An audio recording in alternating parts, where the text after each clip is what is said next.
Get this. Adults with financial literacy skills have 82% more wealth than those who don't. From swimming lessons to piano lessons, us parents invest in so many things to enrich our kids' lives. But are we investing in their future financial success? With Greenlight, you can teach your kids financial literacy skills like earning, saving, and investing.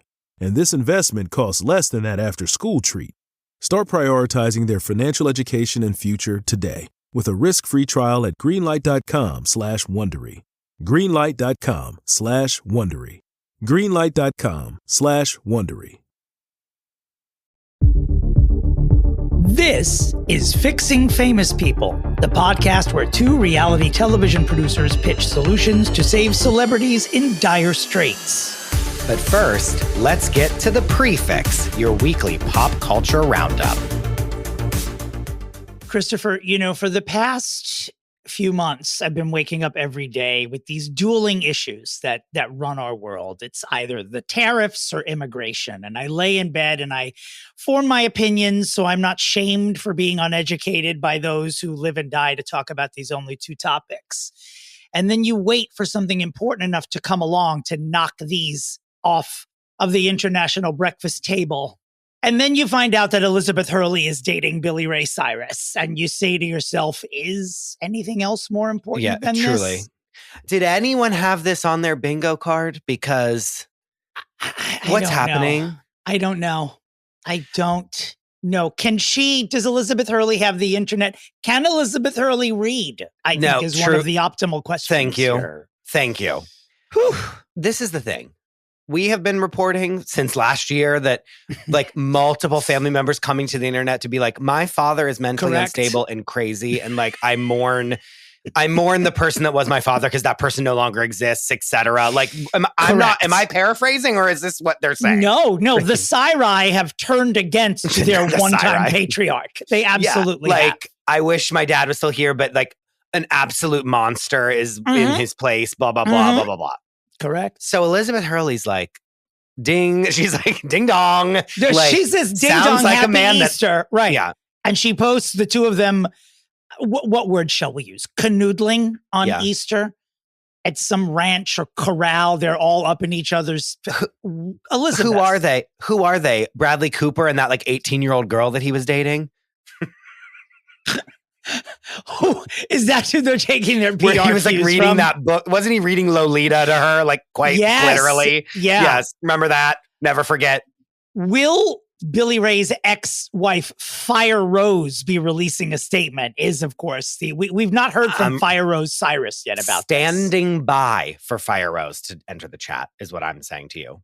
Also, Elizabeth Hurley's son, the very, very visually exquisite Damian Hurley, has apparently given this the thumbs up publicly. Oh, no. Like she posted and I don't know what he said. Damian Hurley. Do you not know this? I mean, he is truly one of God's. Wow. He's one of Cher's most beautiful creatures. He's like this androgynous, tall, gorgeous. Yes, a model. Oh, super model. Hello? He is what you expect the spawn of Elizabeth Hurley to look like. Like he is gore juice. Whoa. So look, if Damian Hurley's okay with it, I'm okay with it because I guess I'll do whatever Damian Hurley says because I only obey good-looking people. I think she's like, listen, you little bitch. I think she's like, you better fucking say that this is okay. I'm nervous. I don't like it. I'm very nervous. I just don't love it. I mean, like we've played audio of him on this podcast where he's like, it was like the drunken version of Mel Gibson and Alec Baldwin combined of like, remember that audio where he was like yelling at fire? Like, oh yeah, he's a monster for sure. Nervous. Is she using this as a springboard to be like, oh wait, I got away from him, but like, don't you guys all miss me on your screens? Like, and I would be like, yes. I don't know. I feel like Elizabeth Hurley doesn't need a springboard. Or is she just lost? Walk into a room. I don't know. Is she lost? Does she feel, Bedazzled was a long time ago, Dominic.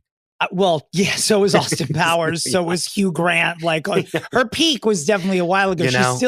But she was on that E! Show for a minute where she played the Queen, Royals, right? Yeah. Yeah. Did you ever watch that? It made it like half of one season, Yeah. That's not good. I don't know. She Elizabeth. Should she go on the list? She might have to go on the list. We can fix Elizabeth. This qualifies. Okay. All right, putting her on. Hold on, because this is the thing. Everyone stand by. There are some Siri that we like, and by some I mean just Miley, just Molly, just Smile, just being Molly. But Elizabeth, on behalf of the planet, second to only the Kardashians, the Siri, not people you want to enter into a relationship with. No. Any of them, even the country singer cute one whose name no one knows. Stay away. Speaking of Bradley Cooper, not to bring this here, but one of my friends who you have met who works in scripted television was like, thank you for talking about Bradley Cooper being a camera operator. Because they've all had it. They're like mad. Like they're so annoyed. And I'm like, yes, correct. Thank you. He's taking jobs from people I will who speak need for it. the people. Yes. Yeah.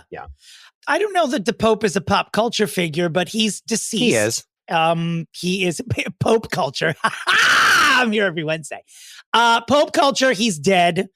Only one person is to be blamed. Well, yeah, obviously J.D. Vance is the Antichrist. The whole planet already knew that.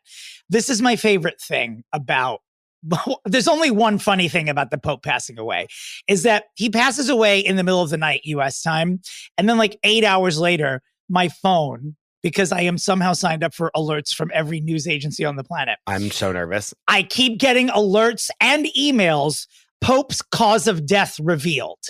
And I don't open any of these things because I know that the Pope's cause of death was that he was 88 years old. I don't need a list of what does it matter? Yeah. Yeah. Like unless the Pope got gonorrhea from a toilet seat or something, there's no people in the Vatican during those 8 hours were not like the mystery behind the Pope's death. No, she was old and was in the hospital for 6 weeks and just got out. So yeah.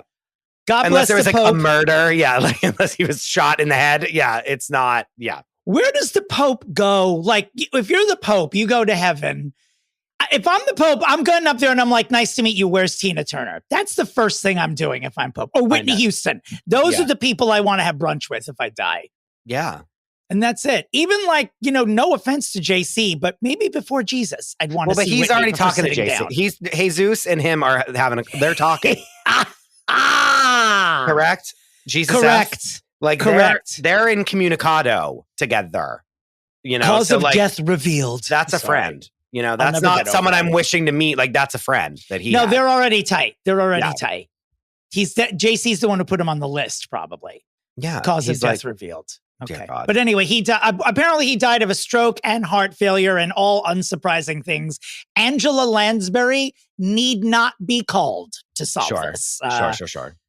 Thank you for being progressive. Let's hope the person who takes your place continues that. But pretty fearful that's not going to happen. So someone made a meme that was like, it was like showing like all the different like leanings that they had of like the people that in theory would be the next Pope. And the was like two that were really progressive. And someone wrote like like their names are insane. Like this person better lock the fuck in. And it was so funny. And now here's the real thing. I know what you're going to say, and I can't wait. Every single person alive is going to be so fucking insufferable for the next week and a half because they're all going to be like, well, in Conclave, the movie, and I'm going to be like, shut up. Do you think they'll have Isabella Rossellini on CNN as like a live commentator for what's happening in the room? Well, whenever I was studying for my role in Conclave, I was... Conclave. Yeah. Speaking of holy wars, it doesn't get better than Wendy's versus Katy Perry, honey. This is truly, this is the war of the year, what we're witnessing. And I love Wendy's so much. As far as a fast food chain goes, sure. Wendy's, hello, like, there we are. They've always been a premium when it comes to like the big 3 or 4. Like everyone 100%. Likes Wendy's. Yes. Cannot suck their shakes through a straw by any stretch of the imagination. What are those things called? A Frosty. Smoothies. Frosties, thank you. But they have like, they started last week by tweeting, can you leave Katy Perry up there? Why? And just for no fucking reason. It's like Wendy's has an asshole podcast like we do, where like they just corporations start are shitting like on people. bullying. Yeah, like truly. But again, like we're nobodies. Like I'm allowed to talk about Katy Perry because she's like 17 million times more powerful than me. Wendy's is on the same level, if not higher than her.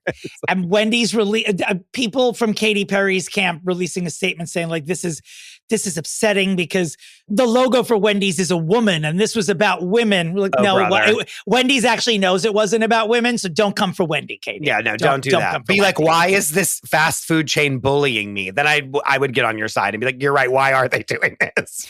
I mean, in the week since we have been talking about it, it is truly that spaceflight is the joke of the year. Like the century. They will never live down what a chaotic mistake it was, public relations wise. And guess what? Insane. No, did you see Gail being like, have you gone to space? Like being mad? I'm like, Gail, don't do this. Don't make me turn on you because I'm already there. We will. I'm prepared to do it. Gail, you tripped. That's it. You're an icon. Mm-hmm. Icons trip. Cher once cut all of her hair off. I have forgiven her for it. She tripped. People trip. You tripped, Gail. You went into space. It's okay. Oprah's still your best friend. Everything's good. You got because you had Oprah there crying. You were like you got, and now you have to live in that. Sorry. Also, Gail, I don't like to tell anyone what to do, particularly a woman, but be quiet. Katy Perry's taking all the heat for this. Yeah, just don't go speak. Go back to CBS Mornings and be quiet. Yeah. Lauren Sanchez has not said a goddamn word since all of it. No. Like a goddamn word. And speaking of Wendy's and Katy Perry and Lauren Sanchez, apparently the Bezoses their marriage is imminent and they're working out some deal with Vogue to have the exclusive rights to their wedding. Cares? To which I say, does Vogue have to pay for it? Do you need money? Does anyone? Wintour, you're better than this. Sorry to say. Does anyone care about these exclusive deals anymore? Like, what does it matter? So the wedding photos will have the Vogue logo on it. Who cares? The exclusive deals are like for like People Magazine, not Vogue.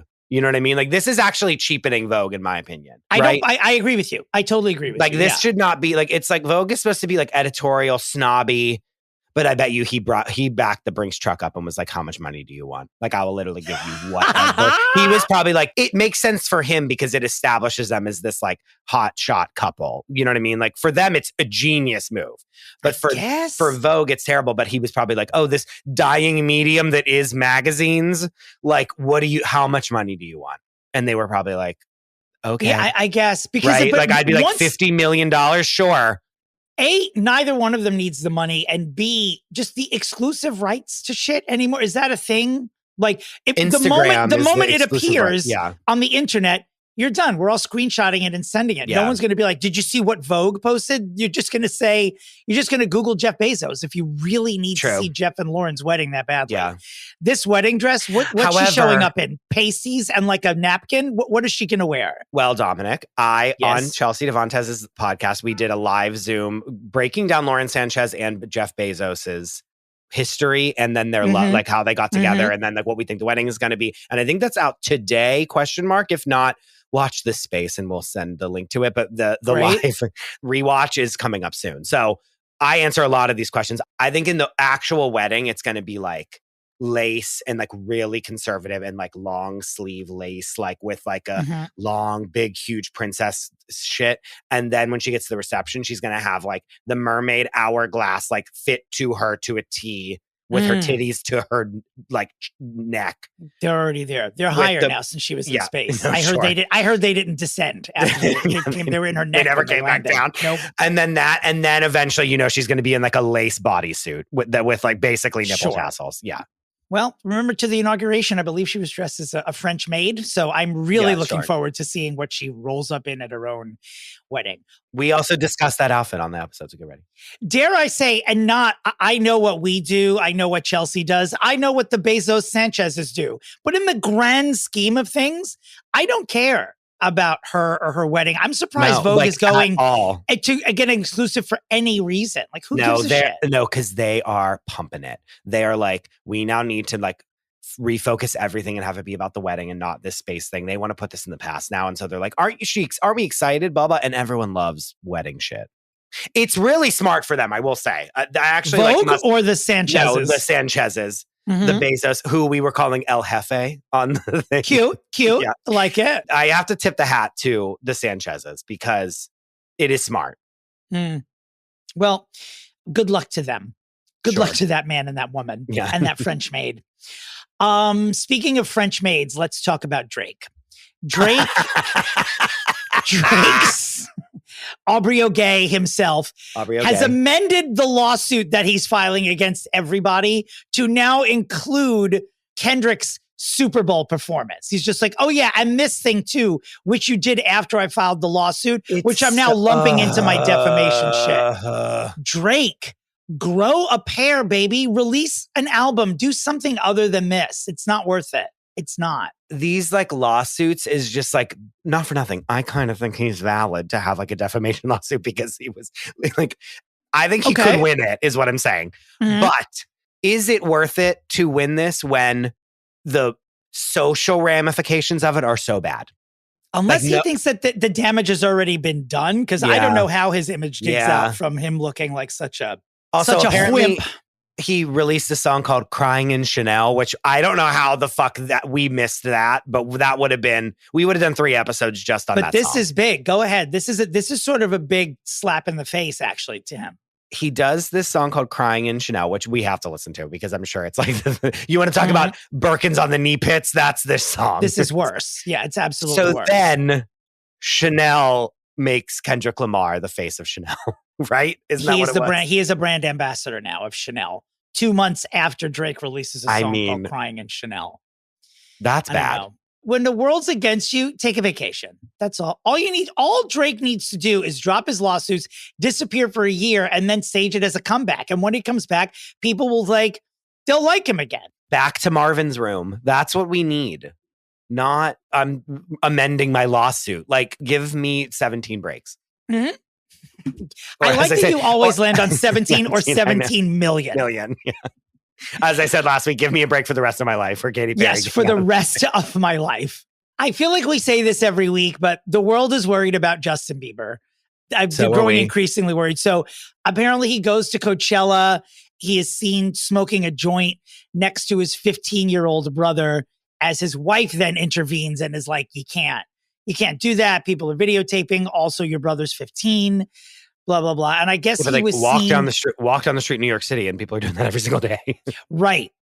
I guess the issue is that the kid is a minor. I get it. But it's like, come on, people. I guess he's just been so out of sorts recently. And I get article after article about I think it's Hollywood Reporter who's like Justin Bieber's problem with faith or his crisis of faith and all this stuff. So there's going to be big Justin news coming soon. I don't know if it's going to be a tell-all about the Diddy sitch or a new album, but this, I tend to believe that when someone's in the news about we're all worried about him, that a lot of it has to be planted. Real. Yeah. Well, some of it's real, but some of it has to be planted as a way to bolster when he comes out with an album that just knocks everyone dead, which I hope is what happens because we can make fun of Justin Bieber because it's easy, but there are some good songs in there, in his catalog. There are some iconic bangers in there. And what do you mean? He could do it. Turn right. Great song. Sorry, I love. Which one was that? What was the first one you were singing? What do you mean? Oh, okay. And so we'll see what happens. But people in both weekends of Coachella, one of the headlines was, we're worried about Justin. He's acting erratically. He looks homeless. Prayer chain. Honey, he's prayer always chain. Homeless. Prayer chain. Put him on the prayer. He needs the prayers for real. Because the other shoe of the Diddy trial has yet to drop with him. Yeah. So we still have not heard anything definitive about was he touched? Is Usher involved? Which leads us to our next story about touching. I've practiced how to deliver this, and there is no elegant way to say anything about this next person, but we just have to do it. Kanye West has released a song called Cousins. I have to cover why I shouldn't be laughing at this. No, it's because it's horrible. Because you're laughing as if not to scream. I can't. So anyway, Kanye West had sex with his cousin, and he has shared to the world. He put it even less elegantly than that. I won't say what he tweeted about the sex acts that he and his cousin did when they were children for a number of years. and everyone's just sort of dumbfounded. It was definitely a moment where people were like, how insane are you going to get? Now, to his credit, he's apparently said that some of this shenanigan during his childhood with his cousin, there's a direct correlation between that and why he's so fucked up now. I don't know. I don't know. I don't know if that's true. I think there's other reasons why he's fucked up, but it's just a strange admission to make, and a strange, he needs very like, guys, like this is not like guys. God, what are the Kardashians doing right now? What is Kim doing right now? If anyone had the power to put him away, they would have done it already. It's Chris. It's not. You know what I mean? Well, they did for a while. They did for a while. But he's roaming free. Gone, but now he's out. Like they were like, even we don't have the power to like conceal this, basically. No, he's roaming free on the Funny Farm right now, and people are just, whatever. And speaking of Funny Farm, I didn't have this on the list, but and speaking of prayer chains, Britney Spears. She's back, baby. Dominick, she is back in like her. Listen, you're dancing, worried about her toes. You're worried about her toes. I'm not. Still unpedicured, but dancing in a bar in Mexico, having the best time of her life. With various people in her entourage trying to block her from the cameras, and then just giving up and saying, imagine if we went to imagine if we're like, oh, Dominick, let's go to Puerto Vallarta. We go there. We're like, you would die there. You would pass out, and I wouldn't even be able to. No, I know. And we were just like at a bar, like having a cocktail, and then all of a sudden she starts spinning in. Can you imagine what would happen? I mean, I would just walk into the ocean and never walk back out. I just don't know. I look at her and I'm like, I don't. Living her life. She's doing great. I know. This is what we have now, guys. Okay. This is it. This is me now. Like, this is her. Okay. I'm going to say something very controversial yet brave.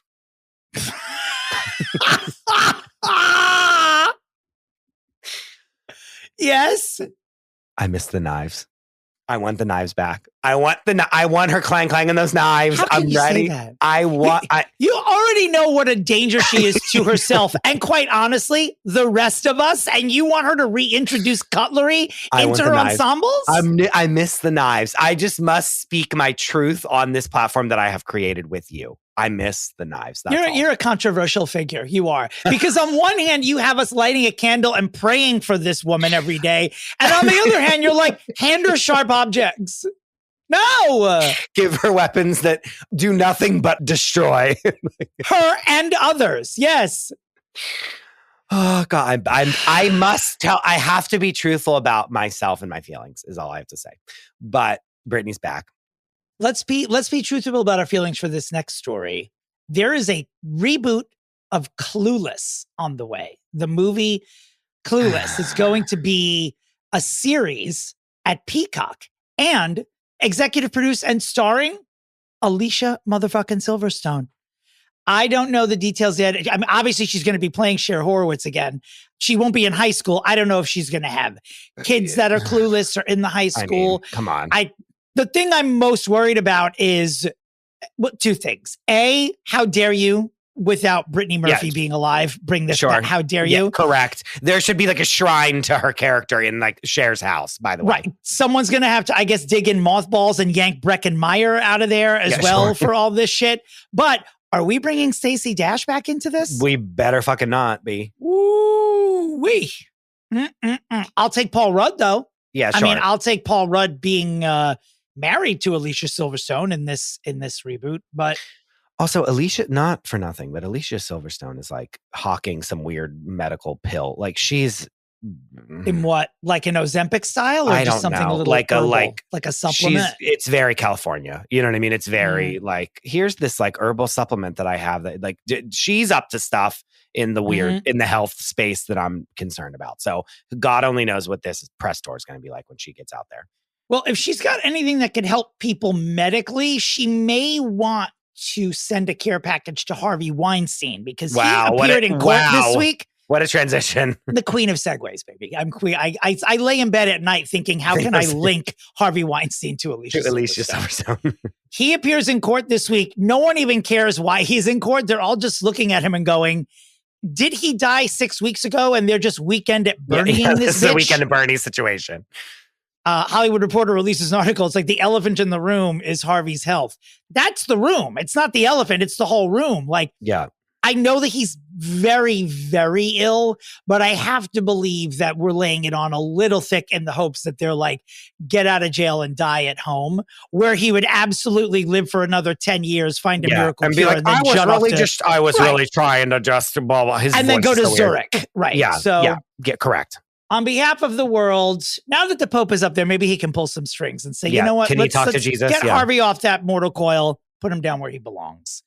Did you watch the Drag Race finale? I always forget if you watch Drag Race. I don't really, but Drag Race finale, controversial. It seemed to be a little bit scaled down from what it normally was. The winner this year, mute your phones or your devices if you don't want to hear. You must have known. Anyway, the winner of season 17 was Anya Nerve, who dominated the whole season. She won 4 challenges. P.S. Beautiful name.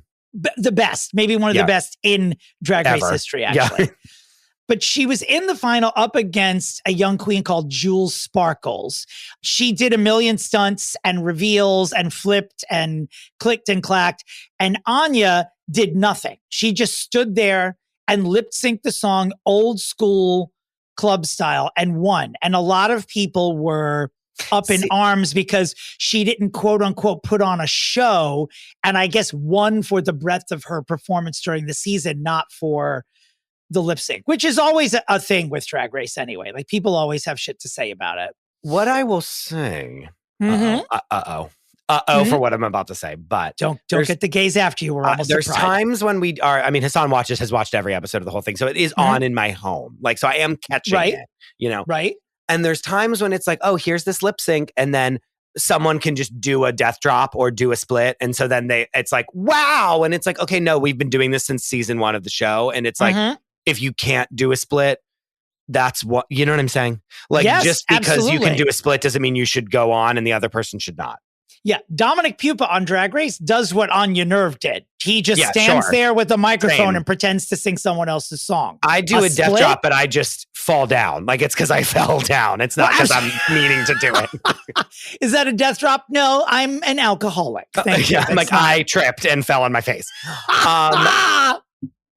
But like, remember when Monet Exchange, the one time she goes to do, was it Monet Exchange? She goes to do a split and then she's like, no, never mind. Moment. Like, that's funny. Like, that is funny, you know? And said, never mind. She literally said, never mind. Anywho. Oh, by the way, one other thing with the Drag Race finale was that there are 4 finalists and all 4 of them typically get to lip sync. But for some reason, they showed up, they all did an individual performance, and then rather than have a final lip sync, Rue cut 2 of them and just said, you're not up in the final. So 2 of the finalists didn't get to they didn't get whittled down. I mean, we all know it's probably predetermined anyway from a long time before the finale is taped, but these are people we've stuck with for months and months, and we want to see them give a final performance. So it's Sam Starr and Lexi Love got a little screwed over there in the finale. It's also like, I feel like that show, the format changes every single year of like different little tricks that they try to put in there to make it interesting. Absolutely. And it's like, can you just make the show what it is? Moving right along, some major wedding news to report celebrity-wise in a dream location. Are you ready? Kristen Stewart got married in a Mexican restaurant. Kristen Stewart got married in a Mexican restaurant. Could we all be so lucky, honestly? Congratulations, Kristen Stewart. Her wife is gorgeous. I don't think I'd ever seen a picture of this woman before. Her name is Dylan. Don't know her last name. Unclear of the, yeah, sure. But yeah, they just got married in a Mexican restaurant. And anytime I hear about someone doing that, all I think about is being the executive producer of Don't Be Tardy during season 1 when we were doing Kim Zolciak's wedding. And I just think we could have done this in a Mexican restaurant. And like, yes. And people, we could have done this in a Mexican restaurant, saved $500,000, and they could have gotten divorced in peace. Yeah. And there could be tableside guac happening while they're doing their vows. Kim would do that. Kim would have done that. She would have done it. Weddings are, whew. I have a lot of friends who are wedding planners, so I don't want to shit on what anyone does, but weddings are a luxury item. Like, yeah, they sure are. You really, as someone who's had a handful of them, I can tell you that. By the way, I wasn't going to go there. My next one will be at the Mexican restaurant. I will have my next wedding at Chipotle. That will be the Mexican. In and out. By the time that you go through the line, you'll be married. Speaking of Mexican restaurants and weddings, if you guys don't know this, you can watch the wedding episode of Don't Be Tardy or Atlanta. I don't know which show it was where this is true. Where Kim gets married and Dominick walks down the aisle right before Kim does. Yep. Almost accidentally married Kim Zolciak. Yep, you sure did. Think of the money I could have had if that had happened. I know there's always rumors of this happening, but apparently Jerry Halliwell said something in an interview that's leading the British press to think that the Spice Girls may actually all 5 of them get together and have a reunion, even though Victoria Beckham has like sworn against it. Can't she just stand there? Like, can't she just stand there? Like she normally did the whole fucking time that they were there, by the way. Shade. Yeah. I remember during their last reunion tour, we saw them at MSG, and like everyone has their own individual moment where they come out and do a single or something. Fun. Yeah. And Victoria's was just to like wear a fancy outfit and walk up and down the runway and then go backstage without uttering a word. Fine with that. Dominick, which Spice Girl are you? I think I'm a combination of many of them. I think visually I'm more of a sporty Spice just because I'm a woman who wears tank tops. A gym rat, yeah. A gym rat, thank you. But in my soul, I feel like Ginger. Okay. I think I'm an inner Ginger and an outer sporty. Which one are you? A Ginger rising. Like a sporty sun, Ginger rising. I'm scary. I'm a scary Spice. I feel like I'm scary. I think you are. In and out. Yeah, I think I like in and her. out. I feel she's fun. She's crazy. I loved whenever she would do the buns on her head. Remember that? That was really fun. I love scary. Anywho. Should we fix the Spice Girls? I don't think that we need to. What about, are there individual ones that need fixing? Oh, they all need it. But like as a group, girl power. You know what I mean? Like we're good. I think it might be fun to fix them all individually, to just sort of carve out their niches. To just go through and just get them. Yeah, cut them down one at a time. Yeah. Lindsay I always wonder, is it Lohan or Lohan? And I go Lohan. back and forth. Stop. It is Lohan. Look at her parents. It's Lohan. It's lower. It's not Lohan. Even if it is, it's not anymore. Lindsay Lohan will be starring in a Hulu drama called Count My Lies. And it's from the creators of a little television show called This Is Us.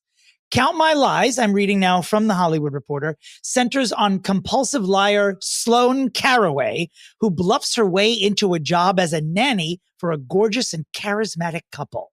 I'm counting the hours that I'm going to be lining up to my television to watch this, even if it's the worst thing that's ever been aired on TV. It already is. I can tell you, just based on the brilliance of the name Sloane Caraway. Yeah, sure. This is going to be a piece of shit that what in the Aurora Tea Garden was that name, by the way? I got him. So, I mean, I'm just happy to see. I mean, this is a big year for her. Freakier Friday's coming out. Now she's headlining a series. Sometimes people just need to rest for a couple of years. They need to rest. They need to get the best face work done that's ever happened ever in the world ever, and just let it happen. Yeah. Have a kid. Well, what an organic transition into us talking about Amanda Bynes' new OnlyFans account. Dominick, this is me. I feel bad. It's so sad. I don't know what to do. Should what else is there to do? I mean, this is the thing. Her OnlyFans account is it's $50 a month and it's fan interaction. It's not nudes. She's not on there. What you're about to whisper. Dominick, I'm nervous that it's going to slide into nudes, and I'm scared. First of all, I'm nervous every time Amanda Bynes leaves the house. I'm not going to lie about that. I feel like no one's protecting her enough. I don't want to be catty about her, but because we love her and we've tried to fix her on the show. It's heartbreaking, the situation that we're in. So many She's not twirling in Mexico like Britney is. Britney's living her life and feeling great. She's just trying to live her life, but it's the transformation. What Hollywood did to her was terrible, because anytime there's Amanda Bynes news, we get some sort of timeline, a deluge of timeline memes where we got to see her as a kid and in Hairspray, and then just a very quick turn upon entering adulthood where she just was not the Amanda Bynes of old. I am not a psychiatrist. I am here to analyze and mock people. We both are. Sure. I can't make fun of Amanda, but I just feel terrible about. I will say $50 a month for the fan interactions. Like, okay. I mean, have we paid for this on our company card yet? Because we but we should. We should. Because we want to support her. But then I'm like, Amanda, no, I don't want a nip slip from her. I want nothing. I just want to know she's okay. I just want. I want to give her $50 a month. Should we just sign up and I'll never even look at it, and we'll just be like, here you go. There's Mother Teresa. Such compassion from the human being who just said, let's give Brittany her knives back. Oh, you know what we missed last week right before recording the prefix was the dropping of And Just Like That season 3. And I will tell you that I love it. I love and hate it, just like I did the other show. Every episode. Watching every second of every episode. I'm sure we'll be fixing it again. I'm sure. But you've said some bold and controversial things on this podcast. I am now going to say one as well. Okay. The world breathed a collective sigh of relief that there was no sign of Che Diaz in the season 3 trailer. Sure.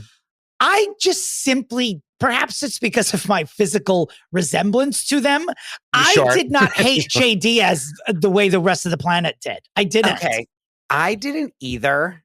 There's parts of every character on the show that are absolutely insufferable in every single way. Sure. But I feel like Che was given a huge role in the show, right? That I feel like detracted from the three girls. Sure. Which I feel like that is part of the situation. Does that make sense? It started to be like about Che, and again, like Seema also got this, like the Seema, but like there were parts of Seema's story where she's like, I'm just getting like banged out by hot men, and I'm like, yay, that's Sex in the City. Whereas Che's was more sad. Che's was more like, it was like, I need to like be famous and go to LA to like do this like comedy tour. And Miranda's like, okay, it turned into the Che Diaz show versus like this being a person in Miranda's life. Does that make sense? Right. That's where I think a lot of that stemmed from. But I also didn't think that Che was more annoying than any other character on the show. I mean, correct. I think that's part of the charm of this show, without sounding like an asshole, is that like no one on the show is 100% likable. They never have been. Like that's not one time me, ever. Yeah, it's almost the premise of the show. But like I said that they're doing it to make us mad on purpose. Yeah, like that's the point of the show. Is Che more annoying than Miranda Hobbs? No, Miranda's like one of the most insufferable characters in television history. I'll never forget when she got out of that like hyperbaric chamber when she was naked and fell on the ground, and I put the blanket over my head in your house. Oh my God. So looking forward to that. Speaking of polarizing figures, there's a rumor going around that Debbie Matenopoulos, are you even old enough to have seen her live on television? Whomst? That's a no from Christopher Michael DeRosa. Debbie give me the last name again. Matenopoulos. Okay, I'm fine. I'm seeing Season 1 of The View, Debbie Matenopoulos was quote unquote the young one. And she was quite yippy, as they say, that's a term Donald Trump likes to use. So please forget I said it. But she was the young one, and the very young one. Like she was sort of thrown into the fire as the first, she was the Gen X rep on the View table and only lasted one season as a result.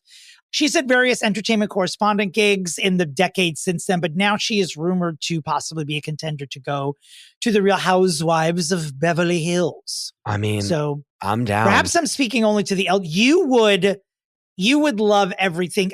She's almost like a character on Sex in the City. She's not 100% lovable. Yeah. I'm into because that. She's polarizing because she's almost Rinna in her way of like saying everything that's on her mind, and she's great. My best friend is friends with her in real life, and I've gotten to hang out with her a couple of times, and I will tell you that the Real Housewives of Beverly Hills would only benefit by having this brand of like kooky insanity. The View. On the show. Yeah, like The View. Like, time to get in a fight. Like, here we go. Oh, you said this. Like, yeah. My favorite story of the week. A tour bus is in Los Angeles.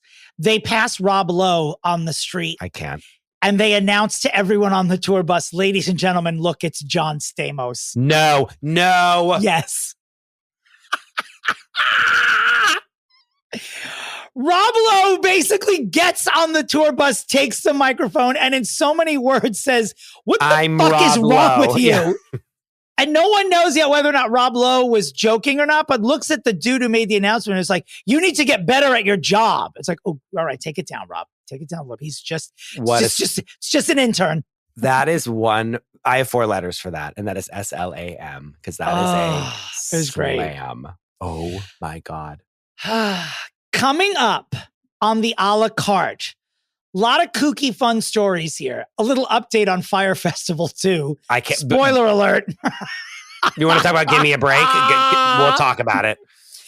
Haley Joel Osment, remember him? The kid, the I See Dead People? Needs to go on the list. He needs to go on the list. He's lost his mind. He's did coke at a ski resort. He got detained. He's lost his shit. Michelle Williams of Destiny's Child meets Michelle Williams of acting fame for the very first time. An iconic moment in history. And the secret to George and Amal Clooney's long marriage is that he claims they have never once had an argument. Oh, brother. Interesting. Yeah, because they never also because they live in different countries. I'm saving the world one thing at a time, and he's like, I'm on Broadway. Bye. Like, please. Also, Jennifer Lopez performs in a series of absolutely adorable outfits in Saudi Arabia. And the Academy Awards, we'll have a longer discussion about this on the a la carte. They've issued a new bunch of rules, including you are not allowed to vote in any category unless you've seen all 5 movies. Which, right. Hello? I don't know how you enforce it, but it's not implied. Yeah. Right. So what they're hoping is that this, when a movie sweeps and wins every category, this would stop that because you need to, I don't know how they're going to judge whether or not someone's seen everything. Who knows? They don't know either. I don't know. I would like to do, every week we do, who did we meet at the duplex? Well, this week, something very funny and annoying happened at the duplex. I wasn't sure if I was going to tell this story or not, but because it involves your partner, I need to say that. Do we even need to? Chris was not available on Friday to have drinks with me because he's been working on a top secret project, which we will eventually reveal to all of you. And so Hassan, Chris's partner, texts me, "Are you still there? Let's drink." I haven't seen Hassan in a minute. He arrives. I give him a hero's welcome because I do love and miss him. We're standing at the bar, and someone who apparently wants to go on a date with me saw that I was hanging out with Hassan and started texting me rude at the bar while in the bar, started texting me rude things about Hassan. Hassan, who's model level hot, and this person who is texting me is not. How dare you? He texts me, "Why are you hanging out with someone with a club foot?" First of all, there's nothing wrong with having a club foot. If you have a club foot, God bless your club foot. Hassan doesn't have a club foot. No, he just simply doesn't.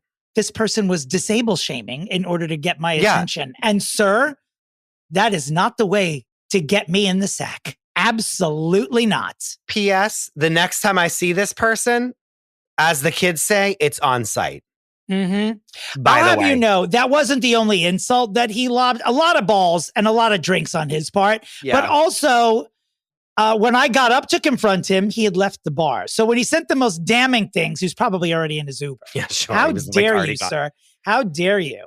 No, it's on site. He better fucking not. Well, you're all about to see a different side of me whenever I see that. Don't come for our family. You wait. I'll tolerate your nonsense, but don't come for a family. No, you can't have splash over into other people. He's texting me all this shit about Hassan, and I'm like, "Are you speaking about my sister's husband? I'm not on a date with this person, and even if I was, back off, Tina. Yeah, get out of here. Not Tina. Why Tina? Why did I choose Tina? Also, apparently apparently there was another person that came up and said that Hassan should have his own tier on the Patreon. By the way, did this happen? Did this happen? I like that. Apparently, they're like, we always hear about these stories about Hassan, but he doesn't ever get to talk. Why aren't you ever on the podcast? Who was it? It was your friends. It was either Seamus or Elaine. It was Elaine. It was Elaine. Yeah. I think he met Elaine for the first time. Seamus would have just put this all over the internet. And but apparently Hassan was being told that he deserves his own tier on the Patreon, where he just gets to have unfiltered access to the listenership and just talk alone. Yeah, which I don't hate, by the way. I don't hate it, but honestly, Hassan getting it would have to be like a Big Brother feed where he... Yeah, sure, where it's just like a GoPro of him.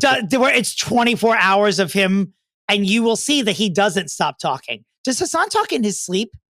Yes, all the time. He must. No, he really does. There's times when he'll talk to me in his sleep, and I'm like, hello. Hassan's part of the tour. It's a bonus when listeners come to the duplex. If Hassan is there, that's only that's only a bonus, really. People recognized him in line for your holiday show last year. I love that. Yeah. I love that. Speaking of our friend Elaine, who is the one who was lauding Hassan, I will be seeing Elaine on Friday because I'm going where?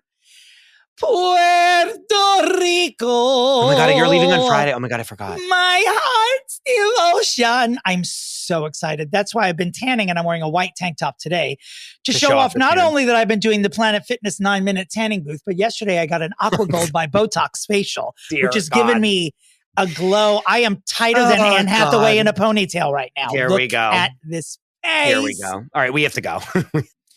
Listeners, we love you. Have a good week. And after these vital messages, we are fixing America's former sweetheart, LeAnn Louise Rhymes. It's not really Louise. So wait till you find out what you're going to find out. Breaker. I don't even know what to say. I'm speechless. Is it the story?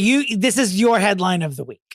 In an unprecedented move, my cousin Nicole, owner of Persephone's Bridal in Atlanta, we've shouted it up before, has been gifted a jar of the As Ever Raspberry Spread by Megan Louise, Sussex. She has sent me a video where she is trying it. She said it is good. She said it is thin, but she said that it's good. But she said 10 out of 10 would eat it again. I've heard it's too thin and too sweet. I have it. Look, we have a video of it. She talks about the packaging, and she used to be, she is a graphic designer by trade. And so packaging is her thing. And she says that it's incredible. She's like, go to the Fixing Famous People Instagram account to see this because, ladies and gentlemen, we have it. Like, we have liftoff. The eagle has landed. The eagle has landed. To a civilian, I might add. To a civilian. We're one step closer to having it in our hands. Okay. I leave you with that. And now, vital messages. Find yourself looking for a new job or change in career? Monster.com is here to help. We are not only here to bring you job postings, but also AI interview prep and salary tools, expert career advice, and top-notch resume services.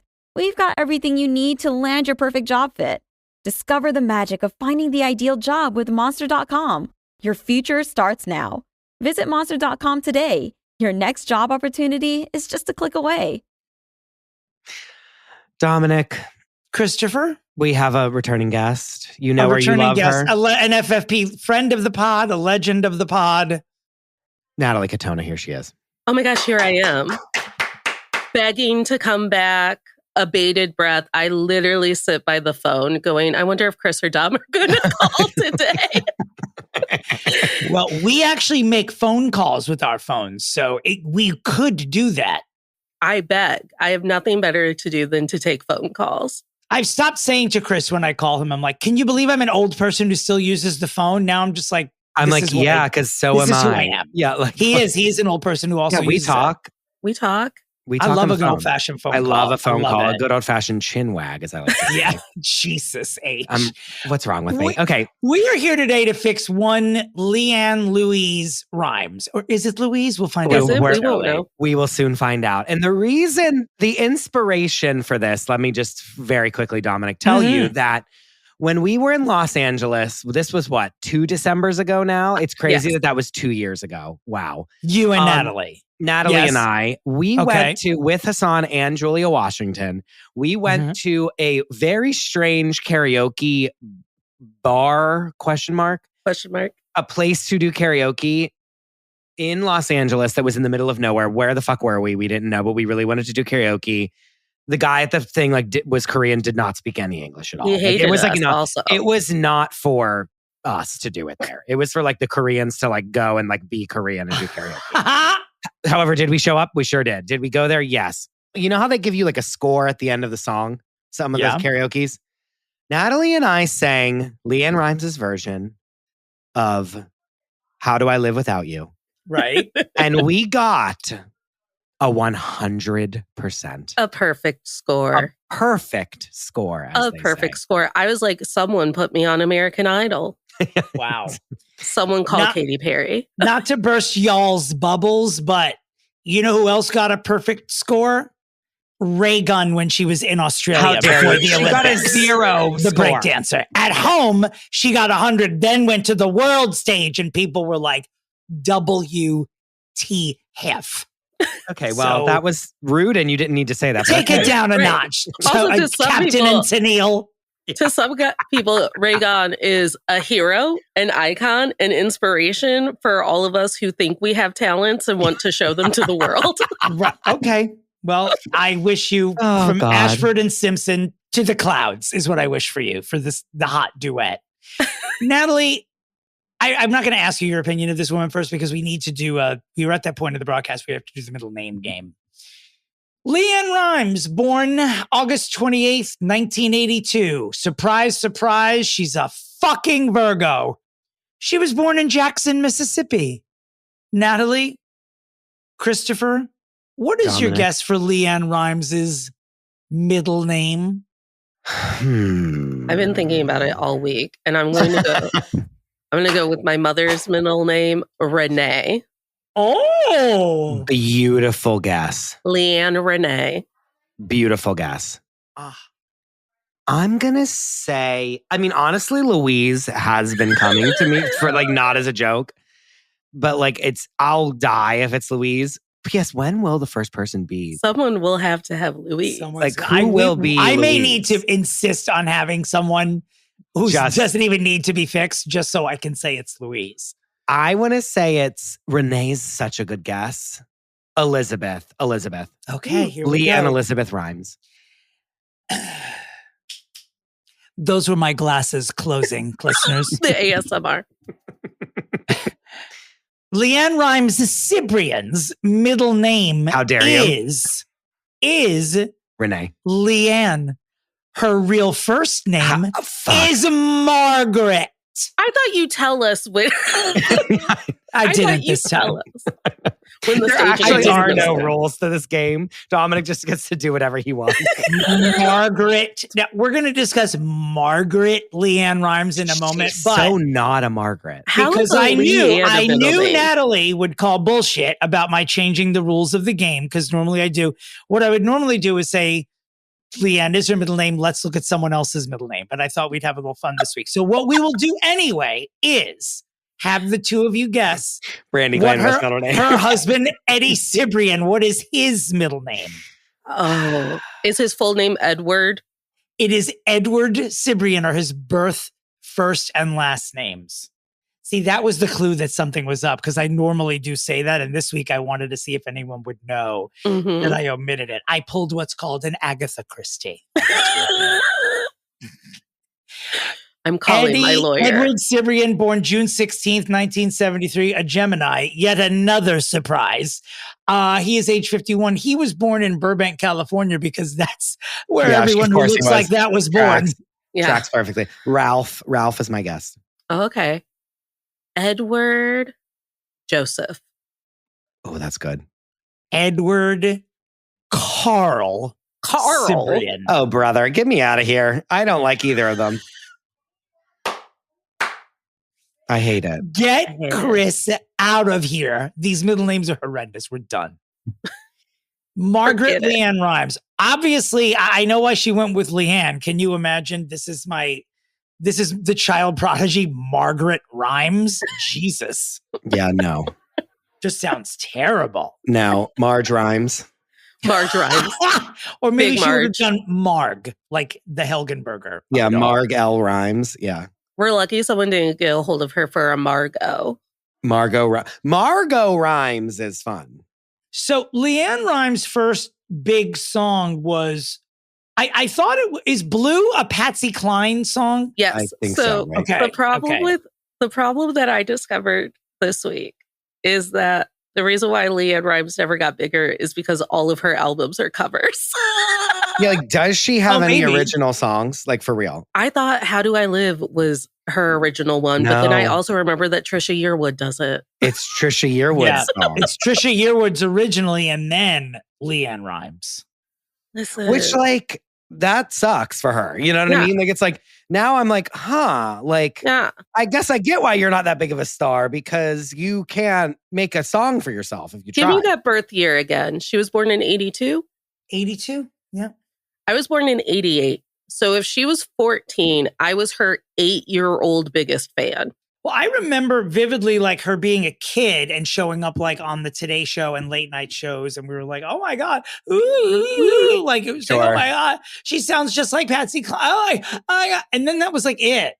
Yeah. And then until there were no, as far as I know, like Nickelodeon series or any sort of like nonsense in there. But when you think of like country singers, like she is a big name from like in the 90s. Like even if it's wrong and it's that like nostalgic, like she was quote unquote a big deal because she was on TV and really didn't sell that much records. Like when I think of early 2000s, 90s country, it's like Shania, Joe Messina, Faith Hill, and LeAnn Rimes. Right. And Chris, you and I had the pleasure of both having country music moms in cars, right? Yes. We were crooners as just little baby children. Yeah. So like I remember hearing her on the radio. Like I remember like it's weird to look back and be like, oh yeah, like her biggest song that won is like How Do I Live, in my opinion, is like her biggest song. And that's like a cover of someone else's song. And then the other one is the one obviously from Coyote Ugly where she shows up at the end. And the main girl from Coyote Ugly has written a song for, like she's given the song that she does at the end of that, like whatever that talent showcase is that she does. Can't Fight the Moonlight. Is Don't Fight the Moonlight. But that's like the song from Coyote Ugly. So it's like, if that's your biggest claim to fame, that's pretty sad. I'm pretty sure she has 2 songs from Coyote Ugly. I think she has Can't Fight the Moonlight. And I think she did the And I Do Love You song. And I do. Well, honestly, the Coyote soundtrack is sort of like iconic to LeAnn Rimes what the Bodyguard soundtrack is to Whitney Houston. Sure. Because LeAnn Rimes had 4 singles on the Coyote Ugly soundtrack. No. Yes. See, the good thing about this podcast is we don't do research beforehand. You get to hear us making these quote unquote discoveries. Oh my goodness. You were there. No one needs to ask how I felt when I found out that Coyote Ugly had 4 LeAnn Rimes soundtrack songs because you were here when I found out. The whole world was here. Also, oh God. Because, you know, as a young girl growing up in the 90s and 2000s, I loved movies that surrounded what I would call brothel culture. Sure. So Okay. Yes. So like Striptease, Showgirls, any Lifetime movie where you accidentally woke up a prostitute, like a sex worker. Right. Like, oh no. Yeah. Sure. Like, and they're all called something like She Was So Young or like whatever. baby prostitute is like the name of like every one of them. Yes. Coyote Ugly. Also, you can say the word prostitute on this podcast. It doesn't have a negative connotation. But I have a feminist podcast, so I probably should. Oh God. Oh God. Well, okay, but this is, I mean, herein lies the problem. Like, if we're going to start fixing her, if we start to like really track what's wrong before we even get to any of the current situations, is like, she's like doing 4 singles on the Coyote Ugly soundtrack. Like, you're too famous at this point to be like needing that to be your like it reminds me of like how Drew Sidora has a song on the Step Up soundtrack. Well, so now I'm getting all fired up because now I'm like, oh, she has just as bad management as Rachel Ziegler currently does. Sure. Like someone save Rachel Ziegler. Sure. I thought you were getting mad because you were getting fired up because I won't stop saying the word prostitute. I'm sorry, I'm not going to say it anymore. Tom, don't make me get on a plane. By the way, Chris, you sound a little dismissive of LeAnn's contribution to the Coyote Ugly soundtrack. Perhaps this will turn it around for you when you understand that Can't Fight the Moonlight won the Blockbuster Entertainment Award for favorite song from a movie. People love that song. I could perform the whole song right now and have for my baby nephews. It's on a heavy rotation in my songs that I listen to from the early 2000s. It is a great song. You can try to resist. Try to hide from my kiss. But you know that you can't fight the moonlight. Thank you. And that is our time. Thank you, ladies and gentlemen. Thank you. And we will be performing that as soon as I get myself to New York for karaoke alone. I mean, it is a great song. It's a great song. By the way, it does appear that LeAnn had, on several occasions, had more, which this seems unexplainable to me, had more of an appeal in Europe and more success there with a lot of singles than She she was- did No, that here. weirdly does make sense to me. Is that Because she had does to it? flee America. it's weird? She's like yeah. a female. She's like a female David Hasselhoff. Yes. Her and Eddie had to flee America to be safe from Brandy Glanville. Well, some of this was before Brandy Glanville and her face started interfering with everything. She was also a judge on the Australian Voice. And I was like, they put her all the way in Australia? She can't Wow. be a voice on the American Voice? Well, no, of course, no. But I will say the Australian Voice is like where like the lower tier people go. I think we said that Kelly Rowland should be on The Voice, and they were like, she was on the Australian Voice. Like, you know what I mean? Like and not to call Kelly Rowland lower tier, but like she's not the Beyonce. You but it's put like, respect on Kelly Rowland's No, but- motivations name. yeah, that's all I want to do. But that makes sense to me that she's on the Australian Voice. Again, overseas, like she is a big name in the minds of us from 2000. Yeah. And so AKA like, oh, that person can go to Europe and like be successful because they're an American celebrity. But like in Europe, they're like, yeah, this person's still famous in America. And she's like, yes, I am. Wink. You know what I mean? Like that's kind of, it makes sense that she then went to Europe to like get some money. Also, don't discount David Hasselhoff. He brought down the Berlin Wall. in a light up jacket. I've seen the videos. Have you not? I do discount David Hasselhoff. The other thing is that as if a Blockbuster Entertainment Award were not prestige enough, this lady won season 4 of The Masked Singer. And that's my problem with The Masked Singer. 'Cause Everybody, she was the sun. I remember she was her the son. season. I cried. How are you gonna ruin this memory for me? Destroy them. Destroy her entire childhood. I only say this to mean no matter what happens on The Masked Singer, it doesn't fix anyone. No. Like in theory, this show is supposed to like reintroduce her to being like, look, I actually am a good singer. Like, shouldn't you be like casting me in a role where I sing? Or like, shouldn't I have a career still? And sadly, like it never works. But that's after Yeah, we have to talk about the downfall, the misogyny of it all, the way that country music and America turned their backs on her. So why? Tell us, Natalie. Okay. Well, let me consult my outline. Okay, thank you. Why didn't I write down? Why Okay. don't we have your outline, by the way? Why do the guests show up here with I'll dossiers and I'm like 2 minutes late and I'm I'll not even fucking wearing send pants? you my Like, outline. it's pretty crazy. It's literally like the downfall. Okay. So- Oh my Leo, God, just there are tell us. indentations. It's numbers. Yeah. You should look at my computer right now. This is I Lana am Del what they call a Research. professional. This is Lana Del Research. Lana Del Research. I literally have LeAnn Rimes' wiki page open up next to OnlyFans currently on this screen. Of course you do. It's like the three of our faces, OnlyFans, and LeAnn Rimes wiki, and some shirtless pictures of Eddie Cibrian. Okay, anywho. Let me set the scene. It's 2008. I'm a freshman in college. LeAnn Rimes is on the set of a Lifetime movie with her co-star Eddie Cibrian. That's how we say it. Sure. I have never seen the Lifetime movie, nor No. will I. I already don't like that she's on a Lifetime movie. Like that in itself is Right. already upsetting. Like that I she's hear doing it's a one of the Lifetime better movie. ones. I believe like Snow and Winter's involved. I believe they're in Sure. parkas the entire time. That's cute. Yeah.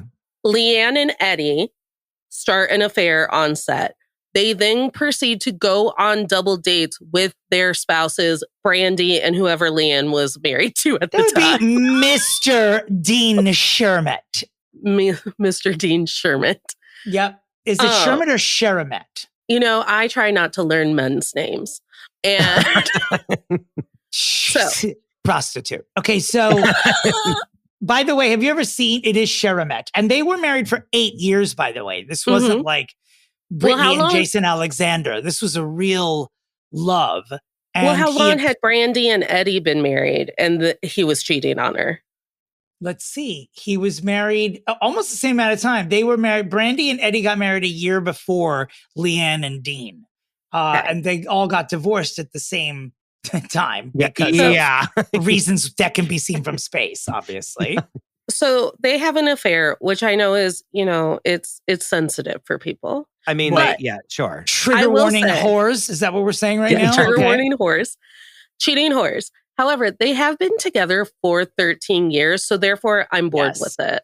Yeah. Like I'm it bored. is. They like it was meant to redeemed it. Yeah, sure. It was meant But to be. you want to talk about like a full 180 of someone's public perception. Like this is LeAnn Rimes, who, like all child stars, is a child star in our minds well into adulthood until they do something like Miley Cyrus showing up with that foam finger and playing with her hoo-ha on the MTV Awards, or LeAnn Rimes fucking her co-star, who is like one of the world's hottest, sexiest men, in my humble opinion.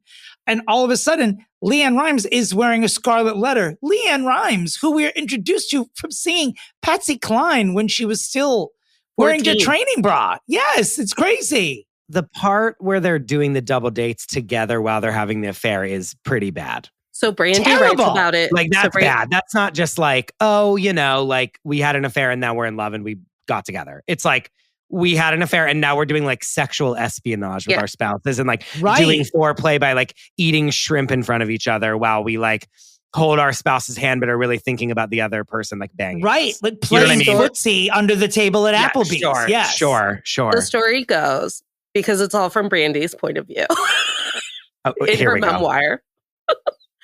The story goes that Brandy and Eddie and Dean and LeAnn are all out for dinner. And Brandy just like clocks in and she's like, this woman keeps giggling at my husband and won't look at her husband at all. This woman has touched my husband, has not even acknowledged her husband. And I guess LeAnn and Eddie left the table to continue to flirt, to fuck in the bathroom or something. No, like literally to fuck in the bathroom. Like, no, but like actually. To this ends with us it. And so Brandy looks at Dean and she goes, you know those two are fucking, right? And Dean just like sighs the size of 1,000 cucked men. And Brandy went, and that's when I knew. And that's when I knew. Dean also... Who is he? Well, have you ever seen him or listened to, like he's very, I'm trying to just be as respectful as possible with this, but he's pretty effeminate. And so yeah, he looks effeminate. They came up during the Delisted and Perez days where we were sort of like, and it was commented on these sites pretty routinely about him being a little, lot in the loafers, shall we say? Sure. One of us. He is cute though, I will say. He's definitely attractive. He's definitely, he's not ugly. Like he's not at all. None of us are. We're always well put together. We're always well put together. But when he left her, he's like a born again Christian. So he's flavor of homosexual. Yeah. You know what I mean? So bona fide faggot. Yeah. AKA all of it. Yeah. So, but one, who amongst, and two, none of our business. Anyway, 100%. No, I only bring it up because I think that they were together for 8 years and never had children. These are just facts. And because of that and his public persona, when they broke up, this was something that happened to Brandy. No one cared what happened to Dean. Like he's not even. No one knows what he looks like. They were like, "You're free." Yeah, right. We'll see. Yeah, we'll see you at Splash. He was just out. Well, and P.S. No one would know who Brandy was either, but she was then immediately cast on The Real Housewives of Beverly Hills, as it was happening. So we all then learned who she was as she went on, vacations with Kyle and Lisa Vanderpump, where she said, "Lisa, I can't come to your restaurant because one of the people that my husband was having sex with is your server named Sheena Marie Shea." No, I had that on my outline. Like, we all have to forgive LeAnn Rimes because she is the reason we have Vanderpump Rules. Yeah, true. Oh, wow. She is the reason. For real. She is the reason. Wow. She is the reason. Because Brandy was so hurt by it all, and she couldn't go after LeAnn Rimes because now LeAnn Rimes is his wife and they're in Australia or whatever. And the stepmother of her children. And the stepmother of her children. So she latches on to Sheena and she's like, I can eat Sheena. Yeah. She's like this poor unfortunate soul that P.S. didn't have any idea that not only was he married, but you were the third rung down cocksucker that he called at night to bang you. Do you know what I mean? Yes. It wasn't even the person he was having an actual real affair with. You were a receptacle for him to right. Yeah. So, and then Andy Cohen went, we can make a show out of that. Hello. I did. Yeah. And it was iconic. When we were at Beverly Hills. Never. And then we went to the back alley of forget. Sir. We were all changed. We were all reborn. Well, on behalf of everyone in the Bravoverse, the only thing that I have to say to LeAnn Rimes is, how did we live without you? I want to know. Jesus Cher Christ. came in at the end. I just So wanted to do anyways, that.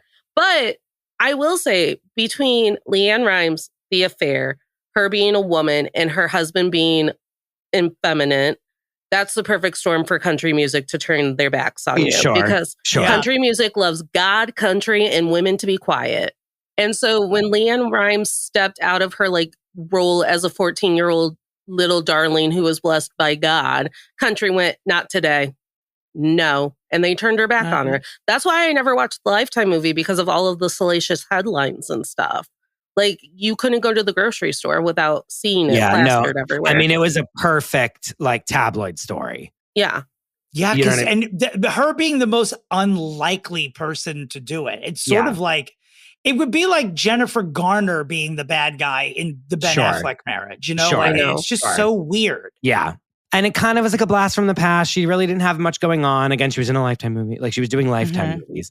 It was just like not great. However, the thing about country music is we made Garth Brooks and Trisha Yearwood the king and queen of country music. They were both married when they hooked up. Yeah, true. And they sang that song together. Yeah. They wrote songs about their affair. It's a banger. It's beautiful. I croon. But like, literally the king and queen of country music. We love Garth and Trisha. So I guess it's like okay to cheat inside of country music and then become a power couple. I guess. As long as you're making someone money, sure. Yeah, I feel like it's just so different because it was so, I don't know.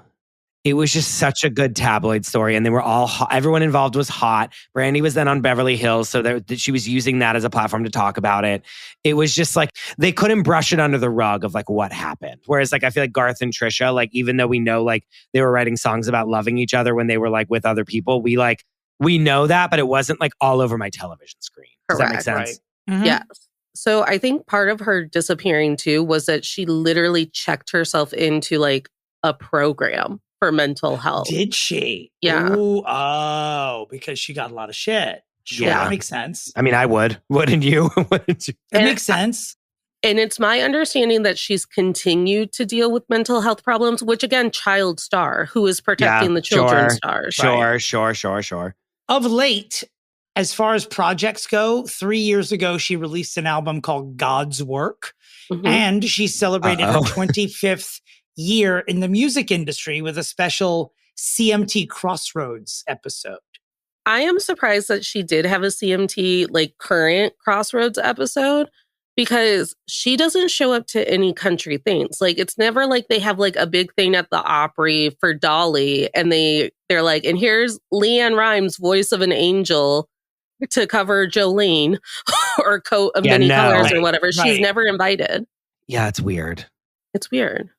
And I have to imagine like that it is really traumatic to go from being like a child star on like Star Search and being told that you have like one of the best voices to ever be to them being in a Lifetime because I don't think movie. we mentioned, by the way, that she was on Star Search. She wasn't a champion. She was only for 1 week a champion, but she was there. Yeah. That's how we first got her, Yeah. was Star Search. That's so crazy. She was 9.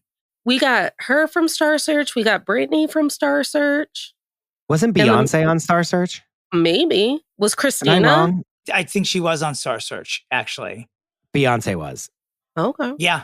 Yeah. No, Christina, I think just auditioned for Mickey Mouse? Mickey Mouse All Club. right. And then We're doing a Patreon about Star Search. Okay. We're doing it. I mean, yes. 100%. We're doing a Patreon about Star Search. Star Search with you, Natalie. No, we Yes. are. We're definitely doing 100%. Amazing. And just Google, and we'll just read an article that says And all we'll the just celebrities. read a Wikipedia page about Truly reading the Star Search. Wikipedia page of all the No, people. but that we're are gonna famous we're gonna on talk Star about like, who oh, it wow. worked for. That's a solid 30 minutes of like who did it work for and who didn't. Yes. And you know I love to know who people lost to. So Yes. we will find out, like when Beyonce didn't win, we will play the winning performance of the person that is now probably dead. selling life insurance in Or dead. Cheyenne. Or dead. Or dead, yeah. It's Drake Bell. And I'm not, listen, I'm not, how dare you? No. Aubrey O'Gay? There's absolutely no way. No, Drake Bell, like Drake from Drake Bell. and Oh, I Josh. thought you meant Drake. That's Sissy from Canada. That's who I thought you were talking about. Are we, I think we're at the arena. I think our toes are on the carpet. I think, unfortunately, poor LeAnn actually isn't that dramatic and or interesting. I think I just have a childhood viewpoint of how much I wanted to be her. No, well, everyone does. That's the thing, is she's never outgrown that. That's, I think, the problem. And honestly, like after she got with Eddie, like she didn't really do anything. She went on The Masked Singer. Yeah. And then that did nothing for her. Like her last thing that she did was The Masked Singer. And then a Crossroads episode on CMT is not hitting the radar for me, unfortunately. And maybe the thing is she doesn't want to work. I know that her and Eddie have been trying to have kids, and like health-wise she couldn't. And I think that should have been her platform to come back, is like doing fertility work and like talking about what that's like and doing a blog or something. Sure, but like, I know I wouldn't read all it. All the pitches I'm thinking of, I'm going to lose this episode because Natalie is too nostalgic, and all of my things that I want her to do, like I want her to lean into the sin rather than doing an album called I love a villain arc. I love it. You know, I mean, I would only jokingly pitch that she moved to Nevada and open up LeAnn's Bunny Ranch. However, I do think would line up to watch the reality show where she opens LeAnn.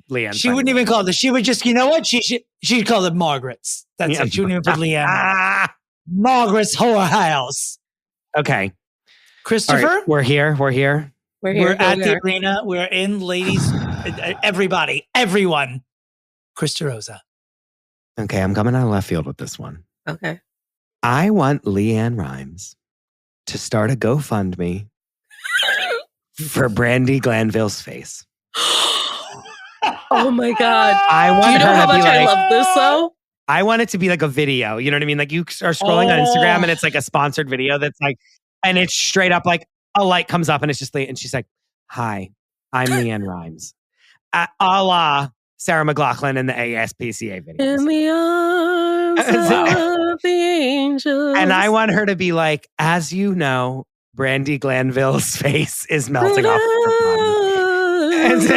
Likely due to the stress 10 years later that I caused her by stealing her husband. Correct. And I want her to like rush to Brandi's bedside. I want to see like Instagram videos of like LeAnn tending to Brandi. Yeah. I want to see Eddie popping in with the kids. I want to see, I want to know how do I breathe without you. Brandi learns how to sing against all odds.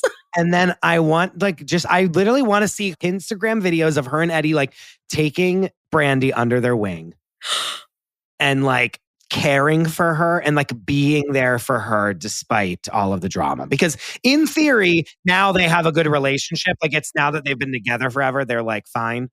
Like the Christmas pictures where it's like Brandi looking crazy and then like LeAnn looking normal and then Eddie and all the kids. Like they're together. They're there. So like I want to see more of that. And I think like by fixing Brandi's face and doing charity concerts for Brandi's face, like we would all be obsessed with that. I'd and be love like it. posting it. We'd be memeing it. We'd be doing everything. And that somehow she becomes like, if they can like put their stars together, they could be the Wonder Twins and they could like really do it. This Denise Richards TV show that I don't need to see, like that's a TV show that they could spin off into, is like Brandi and LeAnn, like Raising Hell or something like that. You know what I mean? Like, and like Eddie's like, they both turn on Eddie together and fight with him. Like that's amazing. Yes. Like that's a show that we're all turning into. All of a sudden, And Dean's back and he's Uncle Dean. And he's the chef, like cooking for the family. Stop. Come on. Auntie Dean. But like organic, then springboards into a Peacock spinoff of them all in the God family. damn it. And that's my pitch. Dom. Fuck it. I'm going with Margaret's Whorehouse in Nevada. I'm sticking with it. If this circus needs a third ring, here it is. And I love because no one really knows that her name is Margaret. I'm picturing now that she's just like, hi, I'm LeAnn Rimes, but not many of you know that my name is Margaret. And Margaret is different than LeAnn. Very quick wipe, and she's just in a negligee sitting behind a desk. And Margaret runs a whorehouse in like Carson City, Nevada. Yeah. And she's just like, wait. LeAnn Rimes is the one that was a country star. Margaret's the one that stole Brandy Glanville's husband. Come to Margaret's whorehouse. And that's it. I just think it's time for another unlikely move from her. And we don't have any celebrity whorehouse owners around anymore. And it's time. Now that Dennis Hoff has gone to the right. the great old whorehouse in the sky. The goat. Yeah. The goat. But it's time. Let Brandy do it. And you know what? Eddie could do all those commercials as well. She could stud him out as well, actually. True. Your reasonable pitch is that they reboot The Littlest Whorehouse in Texas and LeAnn is Dolly Parton. No, what it really is that they reboot Cat House, my favorite show of all time. That was on right. HBO. And she's Margaret's the owner. Yes. Yeah. And that's my pitch. Okay. Well, Dom, as you know, I love Bravo. I mean, this is the clowniest fucking conclusion of any episode we've ever done. I mean, they're two great pitches. I'm sorry. Yeah, they are. You win, Chris. You knew you won as soon as you brought in Brandy's face. Oh my God, I didn't know. This is devastating. As soon as you said a charity concert for Brandy's Come on, we would all go. Sheena could sing good as in a gold. heartbeat. Sheena could sing good as gold. The emo version, the better version. Yeah. Chris, I have logged your win in the books. Thank you. Congratulations. Oh my God. This was fun. And if I'm not mistaken, this now puts you are in the lead for season 3. I'm back, baby. I'm so back. I mean, I was up like 4. Yeah, you were crushing me. It was like 4-1, and now you have come back. You've come back blazing. You've won the last 3, you've won the last 3 that an expert did not win. Sure. I will say that. Sure. But I haven't won. I mean, it's been weeks. It's been many weeks since I won an episode. This is devastating. I knew Brandy had to be in the pitch somehow, and then I was like, "Well, her face is melting off." Obviously, her face is Chris's pitch is so good that a pitch containing a whorehouse didn't win. Yeah, which normally would win. Of Normally, course. I would. Oh my God! Normally, I would fold because I want to see that show of her being the whorehouse leader. Wait, hold on. But then we can combine them because then after we fix Brandy's face, LeAnn opens the rehabilitation center for all housewives who have botched surgery. Where they have to then sell their bodies to to pay for it or something. We can combine it. Dear God in heaven. We're good as Natalie Katona. What a whirlwind. We love you. We love you so. We really do. Love you so. Every time I get a paycheck, I text Chris like, I'm just looking at flights. I don't know. Like maybe I could get to New York. You'll come soon. Anywho, tell everyone where they can find you and about your podcast. Please. Yeah, my podcast is To All the Men I've Tolerated Before. It is a weekly deep dive on everyday misogyny. And you can find Chris there talking about the Oscar-nominated film, It Ends With Us. And Wicked was the Oscar-nominated one. He talked about Wicked, too. God. It airs every Thursday wherever you find podcasts. We're on Instagram at Men I've Tolerated Pod. You can find me on most social media, including TikTok and Instagram at Natalie K124. And that's me. Dominick, where can people find you?